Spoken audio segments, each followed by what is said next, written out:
నా జీవితంలో వంశీ ఉండకూడదు అని నువ్వే నిర్ణయించావు అని ఈ సంఘటనతో అర్థమవుతుంది. కానీ అక్కకి దగ్గర కావాల్సిన వంశీ ఇప్పుడు తనెవరో తనకే తెలియని పరిస్థితుల్లో ఉన్నాడు. వంశీ మళ్ళీ మామూలు మనిషి అవ్వాలి. అక్క వంశీ కలిసి ఉండాలి. వాళ్ళ జీవితం బాగుండాలి. నేనింకా వంశీ జీవితంలోకి ఎప్పటికీ రాను అని వంశీకి పూర్తిగా తెలియాలి అంటే మా పెళ్లి జరగాలి. ఆ తర్వాతే వంశీ మనసు మారుతుంది. అక్క కూడా దగ్గరవుతాడు. వీటిలో ఏ ఆటంకం లేకుండా ఉండేలా నువ్వే చూడు స్వామి.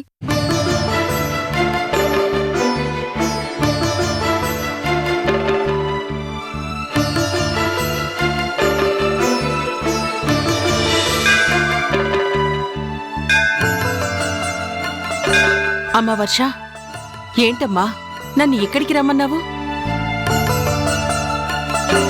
ఇది అదృష్టమో దురదృష్టమో నాకు తెలియదు నానమ్మ. నా పెళ్లికి మీరు అందరికీ కార్డులు పంచాలి, మీరు అందరినీ పిలవాలి. కానీ నా పెళ్లికి మిమ్మల్ని రమ్మని నేనే పిలిచే పరిస్థితి వచ్చింది. ఇదిగో నానమ్మ, నా పెళ్లి శుభలేఖ. కళ్యాణ్ గారికి నాకు జరగబోయే పెళ్లికి మీరే పెద్దలు. నువ్వు తాతయ్య వచ్చి మా నెత్తి మీద అక్షింతలు వేసి ఆశీర్వదించండి. తీసుకో నానమ్మ.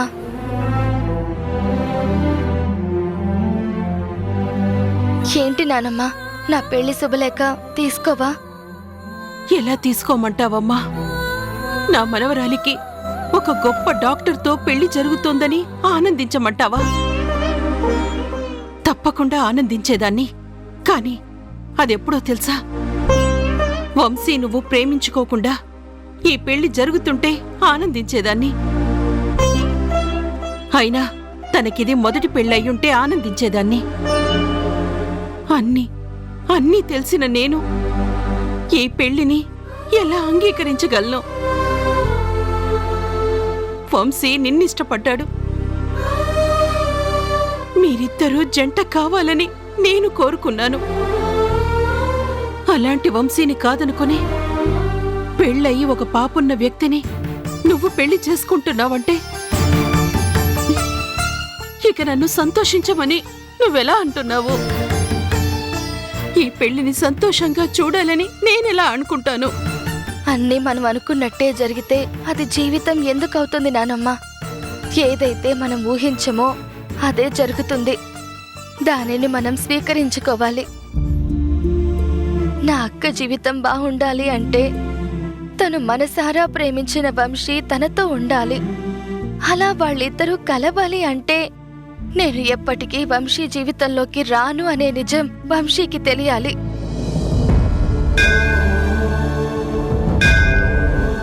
అందుకే పెళ్ళైన వ్యక్తి అయినా సరే కళ్యాణ్ గారితో పెళ్లి కొప్పుకున్నాను.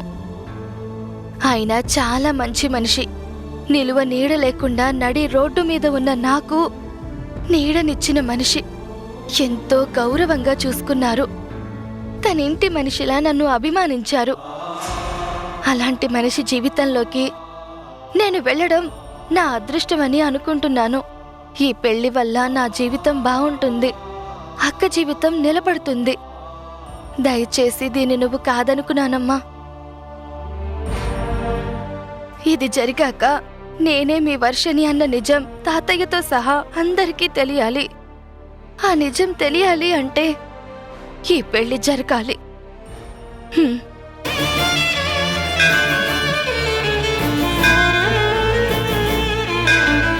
ఏంటోనమ్మా, ఈ త్యాగాన్ని ఎలా అర్థం చేసుకోవాలో కూడా అర్థం కావడం లేదు.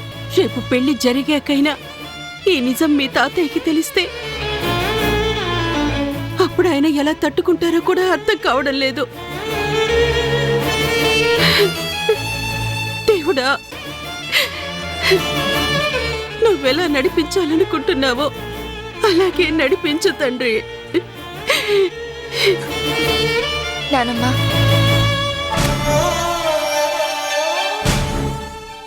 సమంతని ఎంత అపురూపంగా చూసుకున్నామో, వర్షని అంత బాధ పెట్టాను. ఇప్పుడు వర్ష నా మనవరాలని తెలిసినా కూడా ఇంటికి తీసుకురాలేని పరిస్థితుల్లో ఉన్నాను. చిక్కుముడి లాంటి ఈ సమస్యని ఎలా పరిష్కరించాలో నాకు అర్థం కావడం లేదు. అసలు రేపేం జరుగుతుందో కూడా ఊహించుకుంటుంటేనే నాకు చాలా భయంగా ఉంది. నాన్న రఘు, నువ్వు సీత ఈ కుటుంబం గురించి ఎంతగా ఆలోచించారో, అందరం కలిసి ఉండాలని, అందరం ఒక్కచోటే ఉండాలని ఎన్నో కలలు కన్నారు. దాని గురించి ఎంతో శ్రమించారు. ఆ రోజు మీ త్యాగాన్ని మేము అర్థం చేసుకోలేదురా. నా మూర్ఖత్వంతో నిన్ను కనీసం నా ఇంట్లో కూడా రానివ్వలేదు. కానీ తర్వాత అన్నీ తెలుసుకుని అందరం కలిసిపోయాం.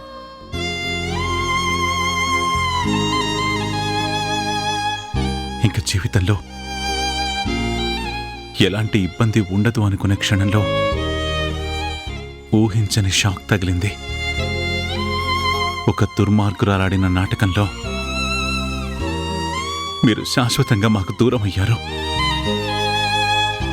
2 కళ్ళ లాంటి నా మనవరాళ్లలో ఒక కన్ను మాకు దూరమైంది. ఇన్ని రోజులు తను ఎక్కడుందో, ఎలా ఉందో అని తెలుసుకునే ప్రయత్నం చేశాను. సూర్య నిజం చెప్తున్నా కూడా ఆ మాట నేను నమ్మకుండా వర్షని వాడే దూరం చేశాడని ఎన్నో నిందలు వేసి ప్రాణ స్నేహితుణ్ణి కూడా బాధ పెట్టాను. కానీ ఈరోజు మన వర్ష ఎవరో తెలిసినా తన గురించి నిజాన్ని బయటికి చెప్పుకోలేక, నా మనసులో ఉన్న అభిమానాన్ని దాచుకోలేక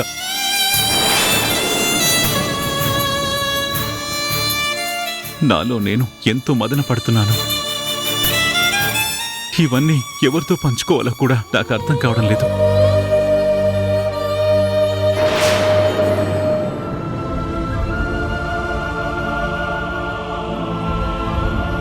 అన్నయ్య, మీతో మాట్లాడాలని వచ్చాను.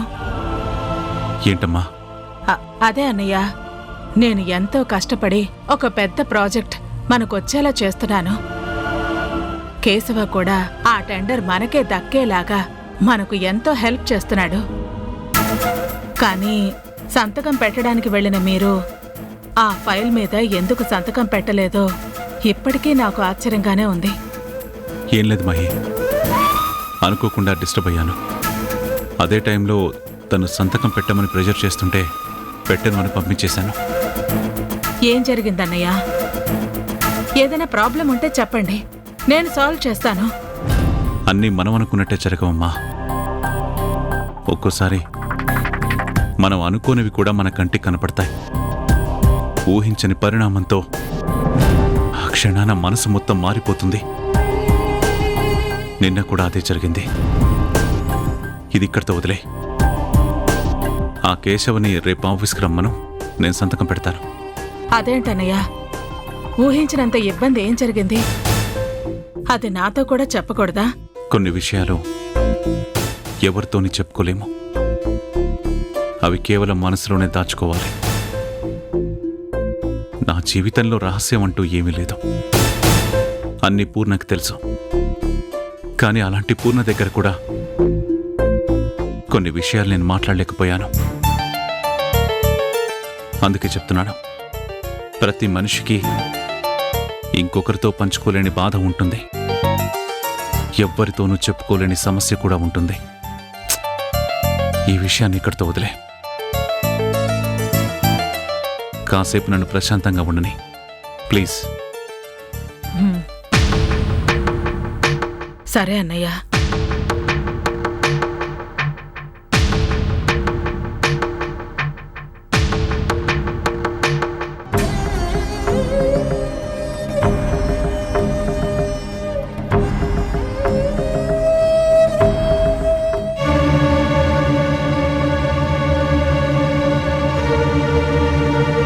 నీకు ఏదో ఫోటో కనిపించిందని కేశవ్ నాతో చెప్పాడు.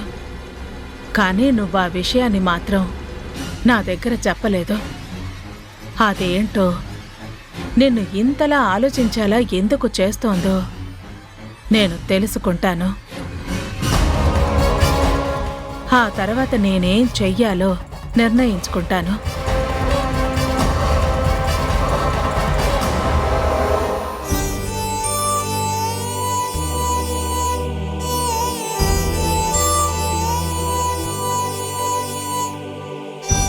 రాసమంతా నీకోసమే చూస్తున్నాను. ఎందుకు కళ్యాణ్ గారు నా మనిషిని మీ ఇంట్లో ఉంచారు? మా ఇంటికి తీసుకువెళ్ళనివ్వకుండా కోర్టు నుంచి ఆర్డర్ తెప్పించుకున్నారు. నన్ను నా వంశీని విడదీయాలని మీరంతా అనుకుంటున్నారు. నా జీవితం నాశనం చేయాలని మీరు చేస్తున్నప్పుడు ఇంకా నాతో మాట్లాడాల్సిన పనే ఉంది. చూడు సమంత, నీ మీద నాకు గాని సీతకు గాని ఎలాంటి కోపం లేదు. నిన్ను వంశీని ఒకటి చేయాలనే మేం ఎన్నో ప్రయత్నాలు చేస్తున్నాం. అది నువ్వెందుకు అర్థం చేసుకోవట్లేదు? ఎలా అర్థం చేసుకోమంటారు? నా భర్తని నా ఇంటికి తీసుకువెళ్తానంటే వద్దు అని అడ్డుపడ్డారు. అలాంటి మీరు మమ్మల్ని కలుపుతానంటే ఎలా నమ్మమంటారు? అసలు నన్నెందుకు ఇక్కడికి రమ్మన్నారు?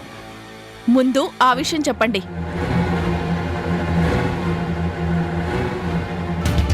ఇది మా పెళ్లి శుభలేఖ. సీతకి నాకు ఇంకొన్ని రోజుల్లో పెళ్లి జరగబోతోంది. మేం పెళ్లి పీటల మీద కూర్చునే సమయానికి వంశీని మామూలు మనిషిని చేయాలన్నదే మా ప్రయత్నం. ఈలోగా తనని నార్మల్ స్థితికి తీసుకొచ్చి మా పెళ్లిలో మీ ఇద్దరినీ కలపాలని నేను సీత అనుకుంటున్నాం. ఈ మాట నీకు చెప్పడానికే నేను రమ్మన్నాను. మీరు చెప్పింది నమ్మొచ్చా? భార్యాభర్తల బంధం ఎంత గొప్పదో నాకు సీతకి ఇద్దరికీ తెలుసు. వంశీకి నువ్వంటే ఇష్టం లేదని తెలిసినా, నీ మీద ఎంత కోపం ఉన్నా మీ ఇద్దరినీ ఒకటి చేయాలని సీత ఎంతో ప్రయత్నం చేస్తోంది.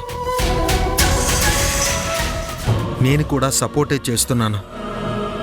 మా ఇద్దరి ఉద్దేశం ఒకటే, మీ ఇద్దరూ ఎప్పుడూ కలిసి ఉండాలని, మీ జీవితం సంతోషంగా ఉండాలని.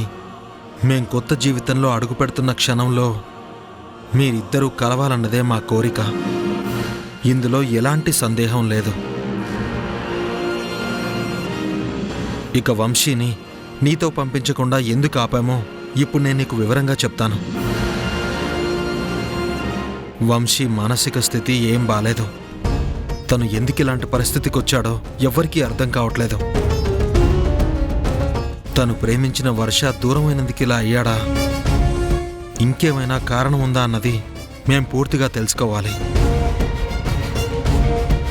వంశీని సాధారణ స్థితికి తీసుకొచ్చాక పెళ్లి గొప్పతనం ఏంటో, జీవితం విలువేంటో వంశీకి నేను సీత ఇద్దరం చెప్దామనుకున్నాం. ఆ విషయం నిన్ను అర్థం చేసుకోమని చెప్తున్నాను. పగలు ప్రతీకారాలు జీవితాన్ని నాశనం చేస్తాయి, మనుషుల్ని విడదీస్తాయి, ఒంటరిని చేసి ఇలా బాధిస్తాయి. అది అర్థం చేసుకుంటే జీవితం చాలా అందంగా కనిపిస్తుంది. తను ప్రేమించిన అమ్మాయి తనకెలాగూ దక్కలేదు కాబట్టి తనని ఇంతగా ప్రేమించే నిన్ను తను అర్థం చేసుకుంటే వంశీ జీవితం ఇంకో కొత్త కోణంలో ఉంటుందని వంశీకి అర్థమయ్యేలాగా చెప్తాం. మీ ఇద్దరూ ఎప్పటికీ కలిసే ఉంటారు. ఇందులో ఎలాంటి సందేహమూ లేదు.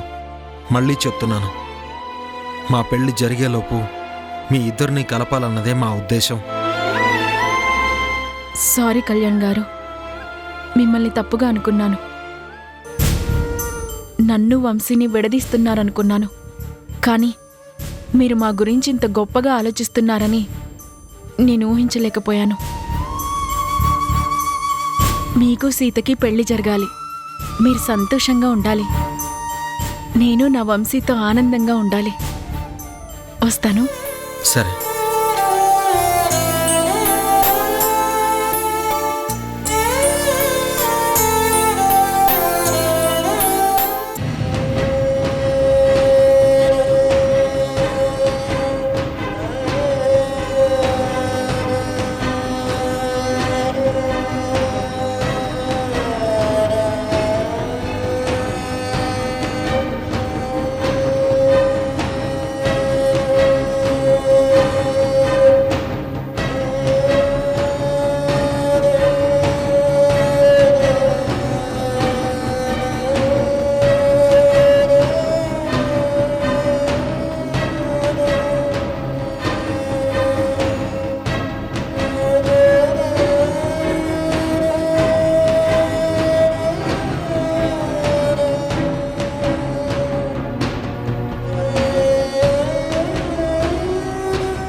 ఏంటి పూర్ణ అలా ఉన్నావు?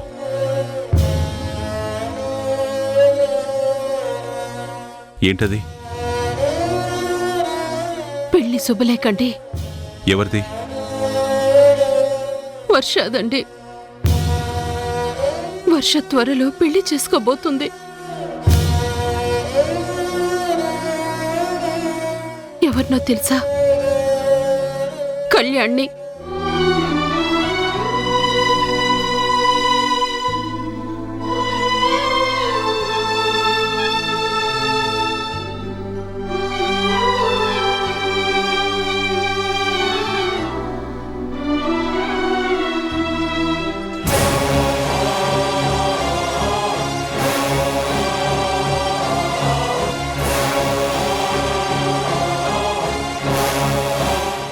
అదేంటి పూర్ణ?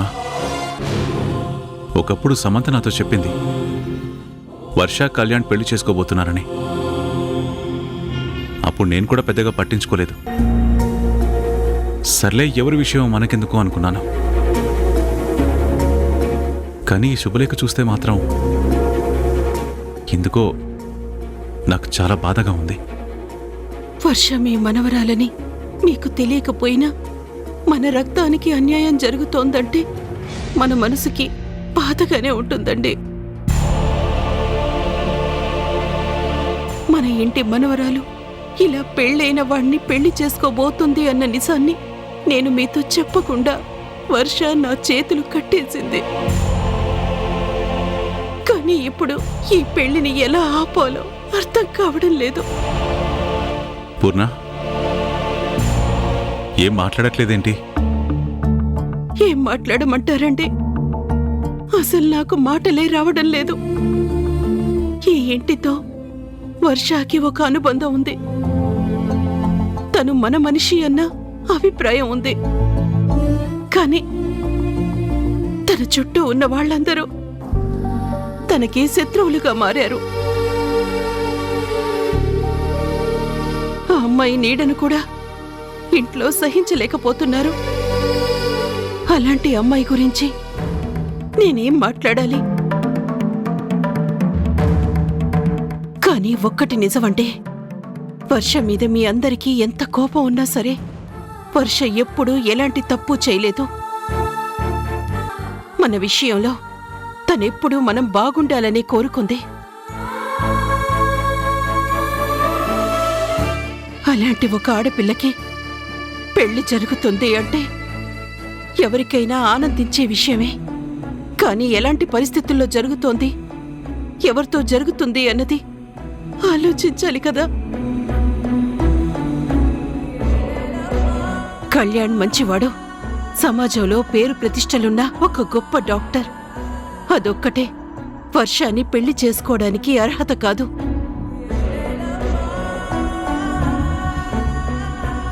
ఎందుకంటే తనిప్పటికే పెళ్ళైనవాడు, ఒక పిల్లకి తండ్రి.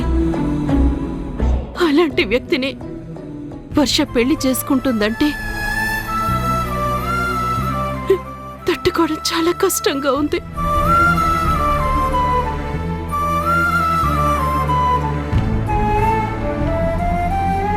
ఇదంతా ఎవరి కోసం చేస్తుందో, ఎందుకు చేస్తుందో తెలిసినప్పటి నుంచి ఆ నిర్ణయాన్ని నేను సమర్థించలేకపోతున్నాను.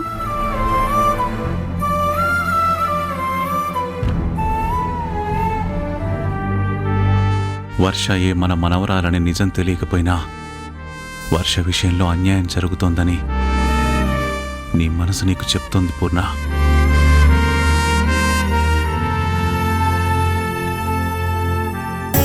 కానీ అన్ని నిజాలు తెలిసినా సరే ఎవరికి న్యాయం చేయాలో తెలియక, ఎలాంటి నిర్ణయం తీసుకోవాలో తెలియక నేను మౌనంగా ఉండిపోయాను.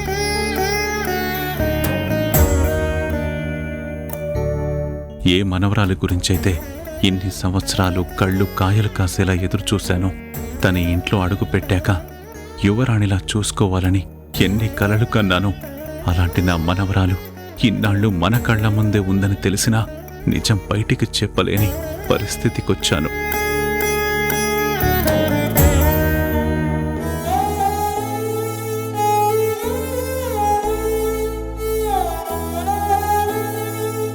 మన చేతిలో ఏమీ లేనప్పుడు మనం చేయగలిగింది ఏది ఉండదు కదా.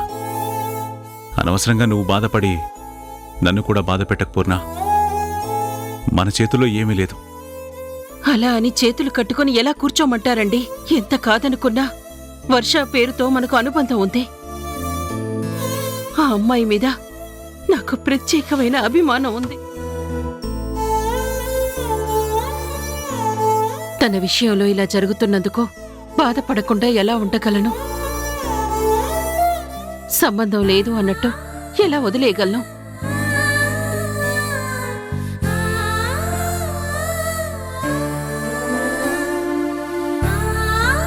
నిజాలు తెలియని నువ్వే ఇంతలా బాధపడుతుంటే అన్ని నిజాలు తెలిసినా నేను ఈ నిజాన్ని ఎలా దాచుకోవాలో తెలియక ఏం చేయాలో అర్థం కాని పరిస్థితుల్లో ఉన్నాను.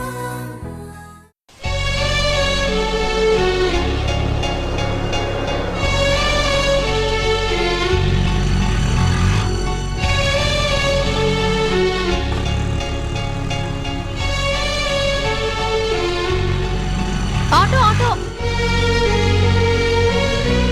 ఆటో! ఇదేంటి ఈరోజు ఒక్క ఆటో కూడా దొరకట్లేదు.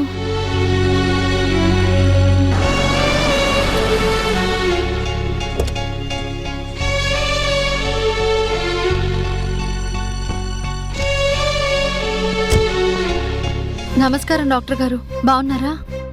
బాగున్నాను. మీరందరూ ఎలా ఉన్నారు? మీ దయ వల్ల మేమందరం బాగున్నాము.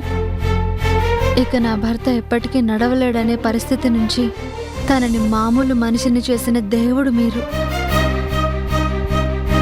ఆ రోజు మీరే గనక ఆపరేషన్కి సపోర్ట్ చేసి ఉండకపోతే ఈ పాటికి మా పరిస్థితి ఎలా ఉండేదో ఊహించుకుంటేనే భయమేస్తుంది.